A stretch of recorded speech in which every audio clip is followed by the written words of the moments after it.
하성군, 그러니까 선조 제일 막내 셋째가, 아니 신하인 우리가 어떻게 감히 왕관을 쓸 수 있겠습니까?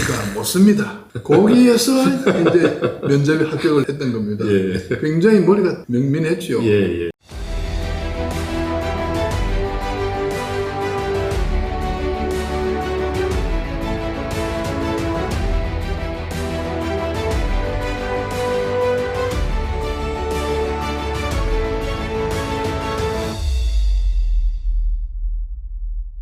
네, 이사장님 안녕하세요. 안녕하십니까. 반갑습니다. 네, 잘 지내셨죠? 네. 오늘 차를 타고 여해연구소 이곳에 촬영하러 이제 오는 길에 보니까 네.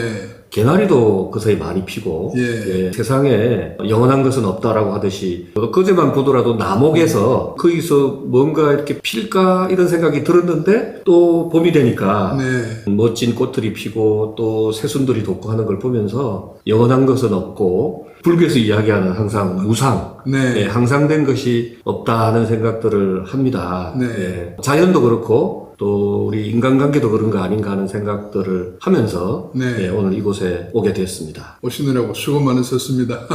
그리고 오늘 어떤 이야기를 좀 하고 싶으냐 하면 우리가 이순신 이야기를 하지만 이순신 장군이 계실 동안에 그 재임을 하신 왕은 선조지 않습니까? 과연 선조 임금은 어떤 과정을 거치고 임금이 되었는지 그 역사적 배경이 뭔지도 조금 설명해 주시면 좋을 것 같고요. 그 다음에 그분이 가지고 있는 성정이라고 그럴까? 퍼스널리티. 그것이 굉장히 이제 임진왜란이라든지, 그 다음에 이제 통치기간 중에서 굉장히 중요한 요소로 작용했을 것 같은데, 그 두 가지에 대해서 종합적으로 좀 만습해 주시면 고마울 것 같습니다. 네, 좋은 질문을 하셨습니다. 사실 전쟁이라고 그러면은 군인들 간의 싸움인 것 같지만은 그 군인들을 지시하고 지휘하는 건 사실은 통치자, 말하자면은 정치가들이지 않습니까? 조선도 그렇고 명나라도 마찬가지고 일본도 마찬가지고 군인 출신의 지도자도 많지만은 어쨌든 모든 지도자가 다 군 출신은 아니거든요. 그런 점에서 우리 조선의 선조왕, 선조 임금이 어떤 분이었나 하는 것은 일본의 도요토미 히데요시가 어떤 사람이었던가, 명나라의 신종 만력제가 어떤 사람이었던가 하는 것과 더불어서 가장 중요한 질문의 하나이죠. 그런데 일단 우리나라의 임금이었던 선조에 대해서 이야기한다 그러면은 아시다시피 14번째 왕이지 않습니까? 근데 이분이 본래는 그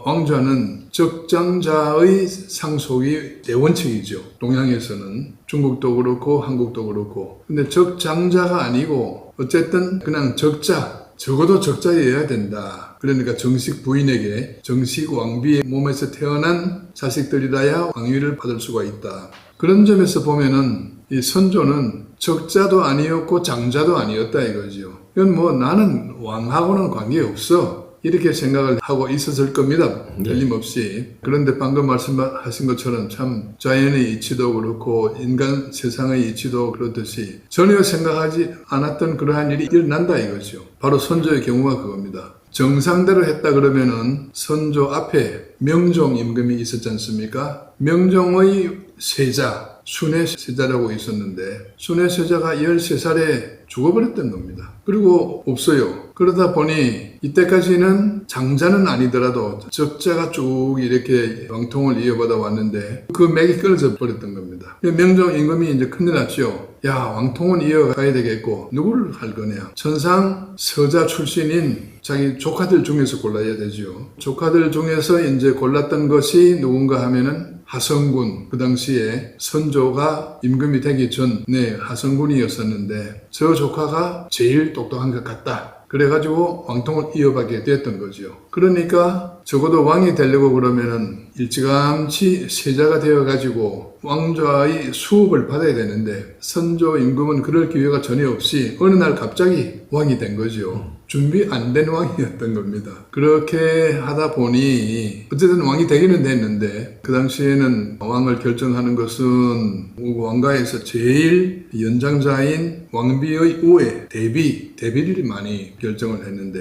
명종의 어머니, 그러니까 문정왕후, 지금 태릉에 모셔있는 문정왕후가 걔 시켜 이렇게 됐던 거죠. 그렇게 해서 어느 날 갑자기 된 왕이 바로 이 선조 임금입니다. 이제 이야기는 여기서부터 시작이 되죠. 네. 그래서 이제 그 준비가 안 된 상태에서 그 무거운 왕이라는 직책을 물려받고 그렇게 성장을 해왔는데 이제 그 과정에서 말해서 그분이 가지고 있는 그 품성, 퍼스널리티는 어땠습니까? 그분이 퍼스널리티가 일단 상당히 사람이 똑똑했어요. 그 선조의 형제가 삼형제가 있었는데 선조가 삼형제 중에 제일 막내거든요. 그런데 명종 임금이 뭐 어쩔 수 없으니 이제 조카들한테 왕위를 물려줘야 되겠다 하면서 어느 날 불러들였어요. 왕궁으로 불러들여가지고 테스트를 한 겁니다. 인성 테스트, 지능 테스트. 야, 내 이것이 왕관인데 이거 너희들이 한번 써봐라. 제일 큰 형이 그걸 써보고 아이고 되게 크네요. 둘째가 아이고 되게 무겁네요. 하성군 그러니까 선조 제일 막내 셋째가 아니 신하인 우리가 어떻게 감히 왕관을 쓸 수 있겠습니까?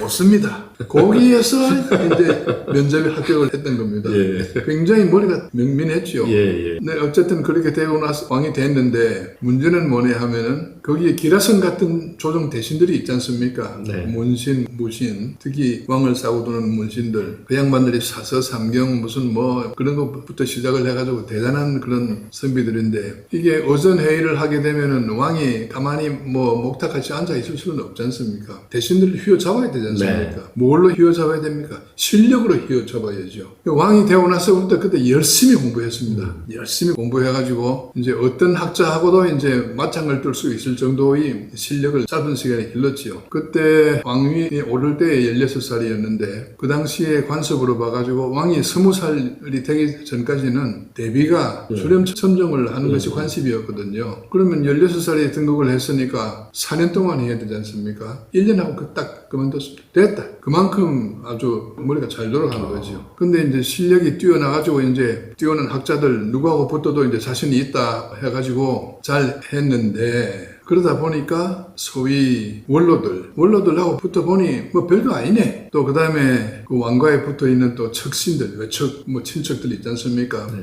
그 사람들은 실력이 있는 사람도 있고 없는 사람도 있는데 일단 왕족이라는 이름으로 또 주위에 우글거리죠. 저 사람들은 아예 실력도 없어. 선조 임금이 자기가 보니까 훈구 대신들도 그렇고 척신들도 그렇고 다 별 볼일 없구만. 한 사람씩 이제 내보냅니다. 내보내고 이제 젊은 살인들 과거 시험을 쳐가지고 올라온 실력이 있는 젊은 사람들을 이제 하나하나씩 이렇게 뽑아 올리는 거죠.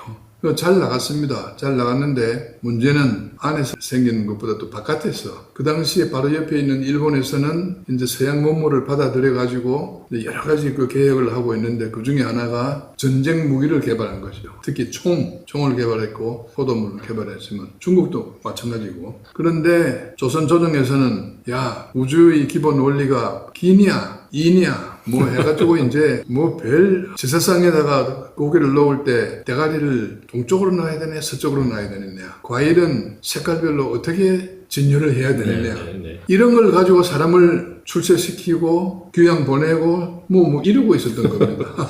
제일 중요한 것은 이제 선조 자신이 그런 우연적인 요소에 의해서 왕이 되었기 때문에 내 후손은 적장자, 적어도 적자로 하여금 내 왕위를 이어받게끔 해야 되겠다. 그런데 적자가 빨리 안 나오는 겁니다. 서자가 제일 먼저 나왔어요. 제일 큰 게 이제 임해군, 그 다음에 공해군, 뭐 이런 식으로 나왔는데 그런데 결국 전쟁이 터지고 비상시국이 되었지 않습니까? 비상시국이 되다 보니까 대신들이 왕의 신변에 사고가 나면 큰일이 나니까 일단 세자를 빨리 임명을 해야 되겠습니다. 공해군이 나이가 많았는데도 그때까지 세자가 못했거든요. 임금이 이제 피난을 가고 뭐 이런 마당에서 내가 잘못되면은 나라가 망하니까 세자를 봉해가지고 비상대책을 마련해야 된다. 할 수 없이 뭐 공해군을 그냥 후닥닥 세자로 임명을 했었죠. 그 과정에서 그 전 단계에서 야 공해군을 세자로 임명하도록 그럼 왕한테 누가 이야기를 할 거냐 이게 제일 어려운 문제거든요. 왕한테 예. 아니 왕이 지금 눈을 버렇게 뜨고 있는데 세자를 누구를 해야 합니다. 아니 적장자라면은 괜찮지요. 네. 공해군도 서자지 않습니까? 근데 거기서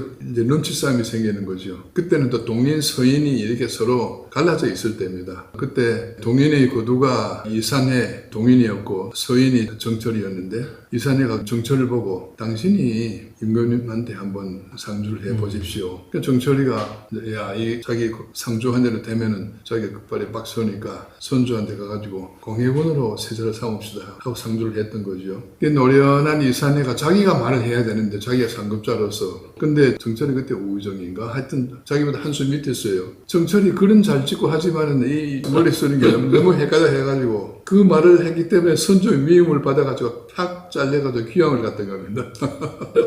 그래서 지금 이제 이사장님하고 이야기를 쭉 나누면서 이제 느끼게 되는 거는 선조 임금이 그야말로 운명적으로 적장자가 아님에도 불구하고 운명적으로 조선의 왕이 되어서 자기의 부족한 것을 잘 커버하기 위해서 열심히 노력도 하고 많은 소양도 쌓고 그렇게 했습니다만은 우리가 생각하는 선조는 이제 임진왜란과 관련돼서는 통신사까지 그렇게 보내놓고 그 어떤 전쟁에 대한 대비나 이런 것들이 참 아쉽고 좀 우유부단하고 그래서 나라를 존망의 위기로까지 이렇게 몰고 간 그런 왕이 아닌가 하는 생각이 이제 들었는데 그래서 이제 그분의 이제 퍼스널리티가 전체적으로 사실 좀 더 궁금해지는데요. 다음번에 네. 또 이사장님하고 만나면 선조가 41년 동안 집권을 했지 않습니까? 네. 그랬을 때 그 41년 집권 기간 동안에 리더십이 어땠는지에 대해서 다음번에 예. 말씀을 좀 듣도록 하겠습니다. 네네. 예. 네, 수고하셨습니다. 예, 오늘은 너무 또 이렇게 오랜만에 뵙고 네. 좋았습니다. 네, 감사합니다.